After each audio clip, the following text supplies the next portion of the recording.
TipTut.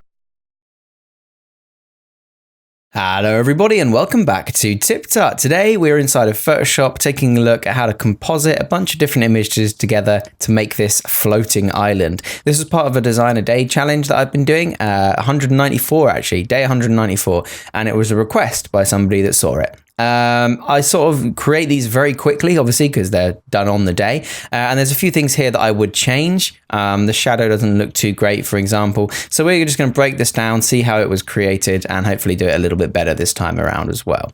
The first thing you're going to need is a bunch of different assets, okay? So I got all mine from pexels.com. This is not a sponsored video. I just love this website, pexels.com. And I downloaded pretty much everything I needed from there. I also... excuse me, I also got this and this, but I didn't use them in the end, and a bunch of other stuff that I didn't use as well.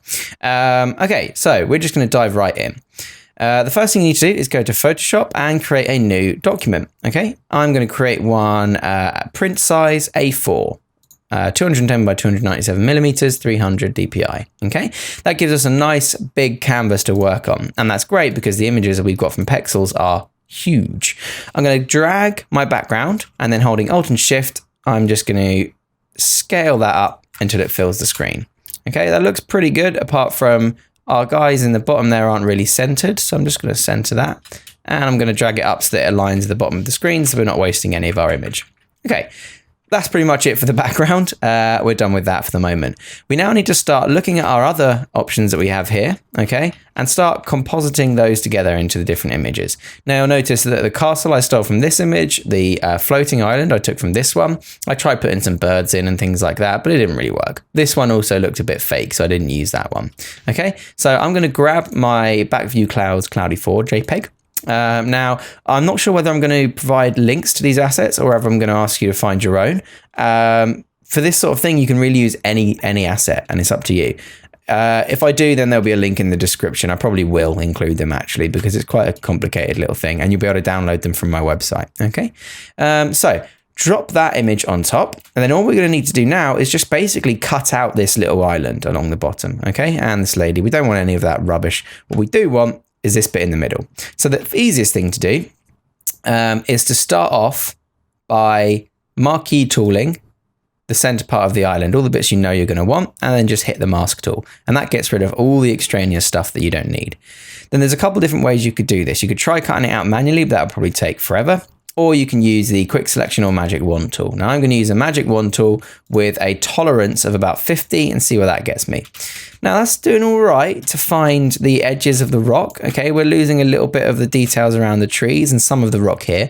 But to be honest, that's not as bad as I was expecting. It's got a pretty decent outline already. Okay, so I'm now going to hold Shift with the magic wand tool selected, and I'm just going to start clicking to include the rest of these images as well. And if I find it overlapping onto the rock segment like there, then I can just turn the tolerance down and see where that gets me. Okay, there we go. So getting rid of most of the ocean there. You want to get rid of these little speckly bits as much as you can, because those are going to be the things which just you won't be able to see easily what's wrong with the image, but you'll have on the sort of the edge of your vision all these little floaty specks just around.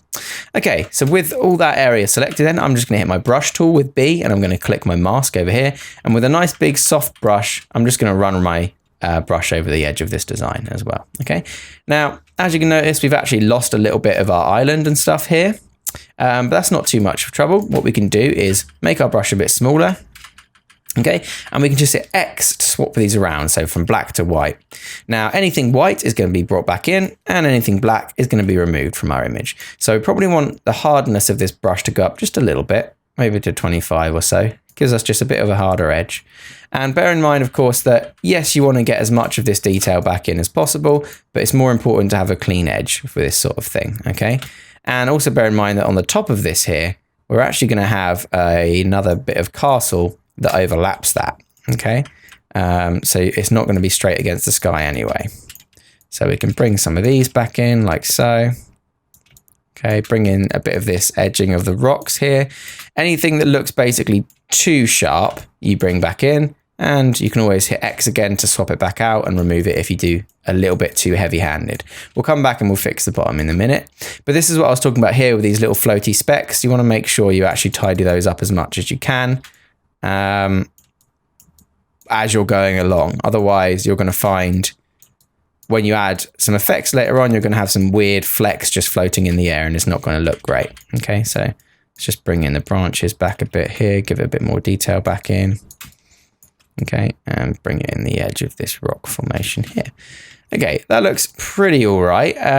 These bits of the sky up here look a bit suspect, so I'm just going to go with my magic wand tool, and I'm just going to put my tolerance to about 30.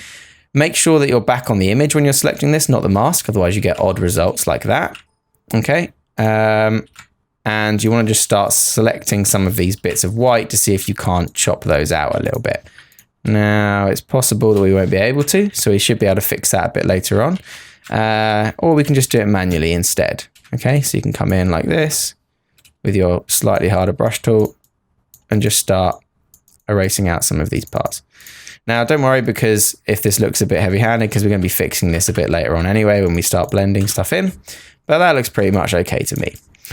So at the moment, it's pretty obvious that this is still a floating island, okay? The color tones of it don't match the rest of the image and stuff like that. But also there's this little portion at the bottom here where it meets the water that we just want to cut out. So I'm just using the pen tool here to basically go around and cut out the areas of the light where the light cascades into something else, into the darkness, okay? And what that means is when I come to actually remove this portion of the image by closing off my pen tool and going to make selection, then I can just start masking it out again. It's not going to look odd. It's not going to look like there's a portion missing because we've cut it along the line of light. Okay, there we go. We've got another little floating section there, so we'll just get rid of him. And this is actually a good way to see if you've got any further floating-y bits, just by wiggling it around your screen a little bit and seeing if anything on the background stands out. Okay, so we've got our little floating island now. Let's position it roughly where we want it to be. Okay, and the next step is to color match this to your background. So you can notice that here the greens and blues are very, very bright, very, very saturated, whereas on this composite part here, the reds and stuff are quite high. So what we need to do is basically adjust the color balance and adjust the curves a little bit to make this feel like it's part of the same image. You'll also notice that the blacks on this have been brought up so that they're actually a little bit gray. So we're going to do that with some adjustment layers. So we're going to go down to the bottom side of our Photoshop here and just choose curves. And we're then going to hold Alt and click between the two layers so that our cursor turns into a square with a little down arrow. And what that does is it means anything we apply to this will only affect the layer directly beneath it. If I take that off and change, you'll notice that it changes the whole image, yeah? Whereas if I then click this, it only applies it to that shape there. Okay, now that isn't the actual curves adjustment we'll be applying because that looks rubbish, but we'll be applying a more subtle one. Okay, so with your curves selected, you just need to click on this. You see there's like a grid of this curves here. Just click on the first crossover and then just start to bring up that bottom point. And you'll notice that when you do that, if you have a light touch, it's going to bring up those blacks, okay? So that the blacks become more gray. Now what we're going to do here is just try and suck out some of the contrast a little bit so that it matches more with our environments. The floating island matches more with the environment. And this will take a little bit of playing around, and it won't look perfect because we haven't done any of the color matching.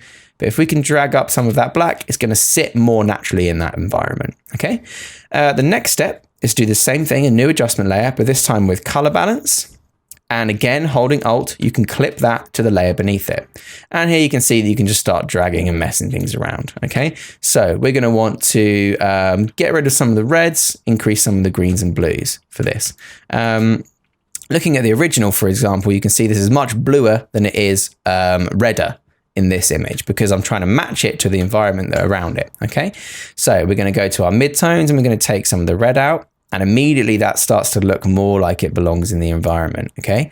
Some of the shadows as well are a little bit red, so we can lose a bit of that. And some of the highlights as well, okay? Now, it's important to note that if you look at this image, because the sky is blue and the foreground is green, the further you get away from the foreground, the bluer it gets because more of the light is filtering onto the land. Okay, so it looks more like the sky.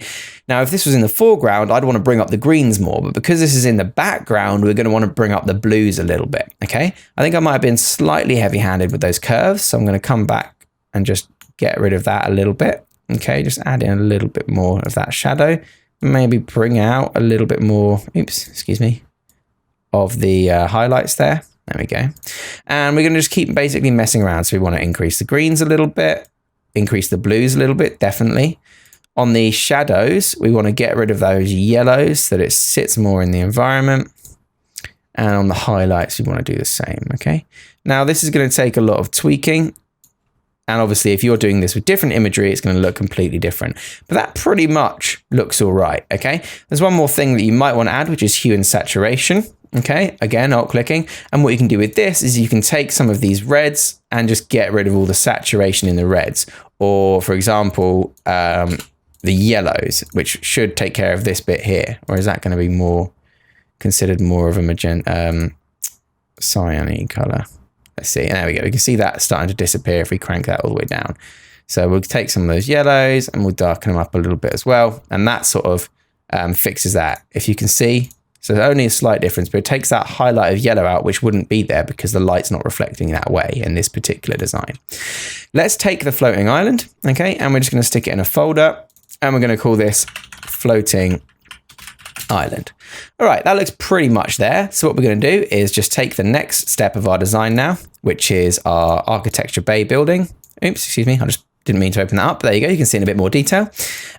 Is to take this and just drag it onto our composition. Okay. This one is even easier to cut out. You can just take your magic wand tool and click the sky and it's going to pretty much get everything in one go. Okay. Because the sky is a really, really big contrast against the building around it. So just making sure that you've collected pretty much all of that sky and included all of that in there, like so. You're going to have to cut the land out manually, but look how easy that was to pretty much neatly, bam, cut out the sky there. Now, it's gone the wrong way, but that's okay. You can just hit Control and I to invert that. And look at that nice little neat line there. The only thing you're really going to have to do is go in with a bit of a softer brush, like so. Okay, and if you wanted to, you could just neaten up these edges by removing some of it. Now, this may look again heavy-handed, but remember how small this is going to be in the final design. Okay, it's going to be tiny, tiny, tiny. You could also feather the edge of this if you wanted to a little bit. See, there's a bit that I've missed on the original floating island, I think, unless that's dirt on the camera lens from the original photograph, which it is. Okay. So yep, you can mask out just the edges to soften them up a little bit here, especially around the trees where it's going to be softer. Because when this gets small enough, it's really not going to matter. Okay. Now the bottom edge here, you're probably better off. I don't want any of the cars or people, even though they're tiny. You're probably better off just straight up cutting this with the pen tool. Okay. Now you're not going to see most of those people, so it's probably okay to just cut this like so. And some of it's going to be hidden behind the rock, so it doesn't actually matter about the neatness of the bottom line either, as long as you get pretty much the edge of it. Okay, come all the way off around and get rid of the rest of this and go into make selection. And then with a nice big brush, just paint it all out. Okay, get rid of all of it. Get out of here. Bam. We've now got our floating castle, okay? Now we're practically going to do just the same thing we did with that, but with this one now. I may have to get rid of this hill because it hits the edge of the castle a little bit. So I'm just going to cut that like so. So there's not just a straight edge there. Oops, didn't turn that into a selection first. Right click and make selection and mask out that bit, okay? Perfect, look at that. Now let's scale this into position. Nice and small. Again, you can't see any of the people or anything here, so it doesn't really matter. And let's make sure we stick it underneath our floating castle, okay? Underneath our floating island, rather. So it needs to go above these here with its own little mask. So put it there like so, okay? In fact, if we put it under there, that's not going to affect any of the colors. So we'll put it inside the folder, but at the bottom underneath that floating rock, okay? And we'll put it down like so.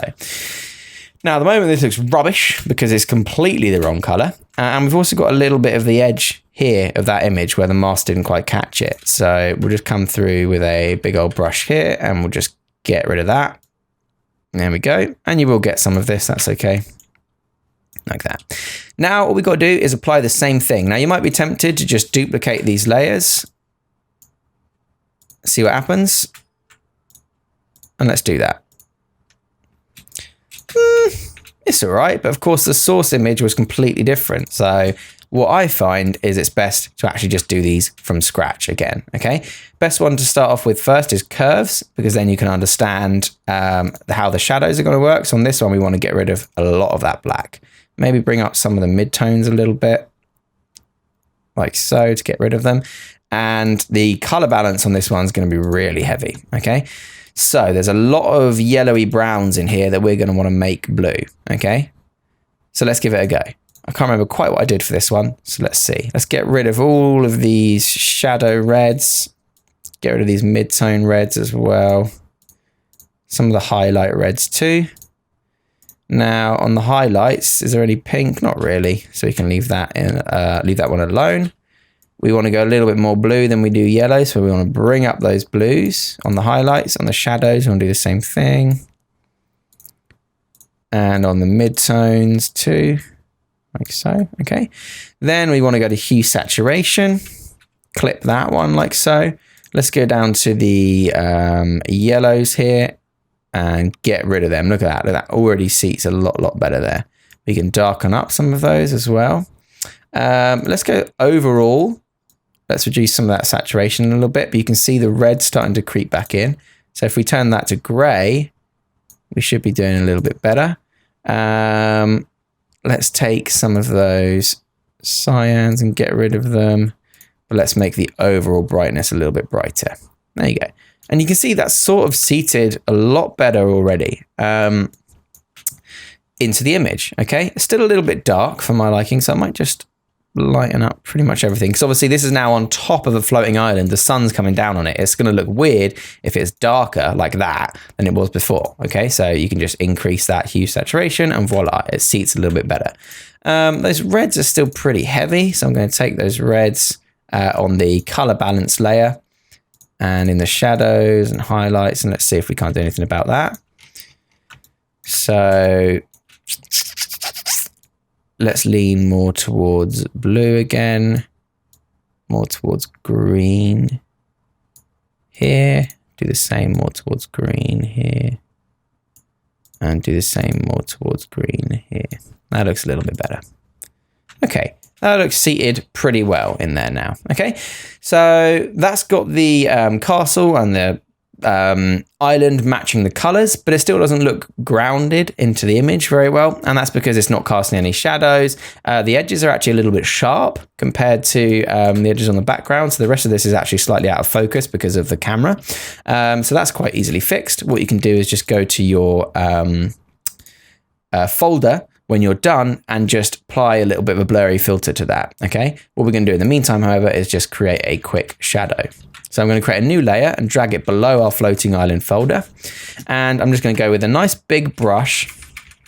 I'm going to create a circle, a black circle, like so. That's nice and heavy and vaguely matches the shapes and dimensions of this. So it's, you know, roughly the right width.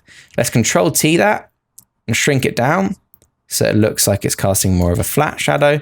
And let's position it below it and just drag it down to where it meets the land. Now, obviously, if you put it over there, that's going to look odd. Okay, you've got to bring it down. You kind of have to eyeball this a little bit. Bring it down to the point where you think it's actually hovering over the land. Okay, so I think it's going to be about here.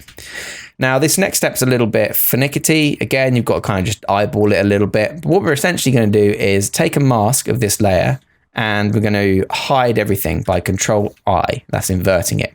Then with the brush tool, we're going to slowly bring it back in, and we're going to have to just tweak this around the trees. Okay, so we're going to bring in some of the shadows here and just tweak it around the trees like so, just until it's nice and roughly in there.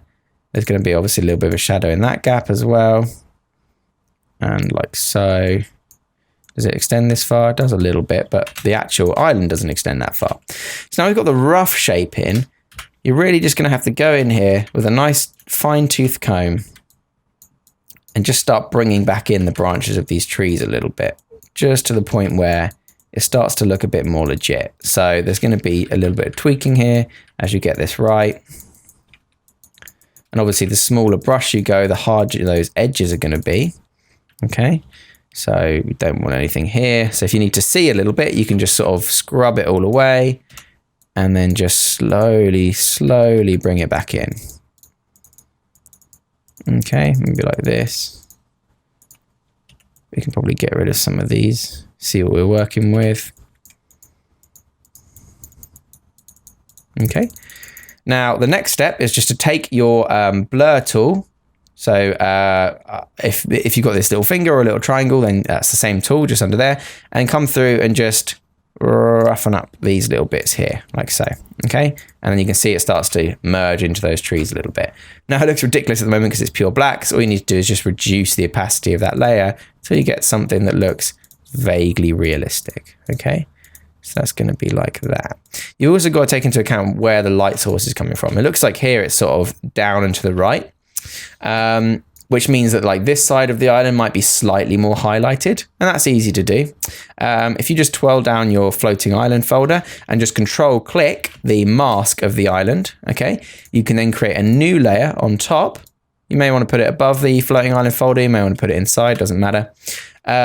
And you can just, with a vaguely large brush, you can just come up with a white color here and just vaguely paint the edge of this, okay? If you then Control-Shift-I, that will reverse the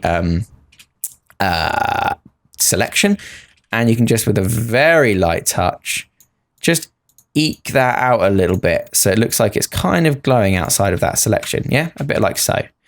Then you can either choose a different blending mode that works. For example, something like overlay, soft light, for example, and then reduce the opacity of that. And all that does is just give you a little bit of a brightness on that side of the island that reflects the light that's coming in, okay? The shadow there looks half decent as well. And that's pretty much it. That's really all there is to it. If we compare this to the original, okay, if I just drop out of full screen here and we put them side by side, you can see that it's pretty much the same design. Okay, maybe a little bit neater on that shadow. And that is it. That's really all there is to it. So thank you very much for watching, everybody. I hope you enjoyed this. Compositing different things, matching colors. Now, obviously, you could spend a lot more time on this and it would look a lot better just tweaking. For example, that island sits at the castle on that island sits a little bit weirdly, but that's okay. For example, for example purposes, it's fine.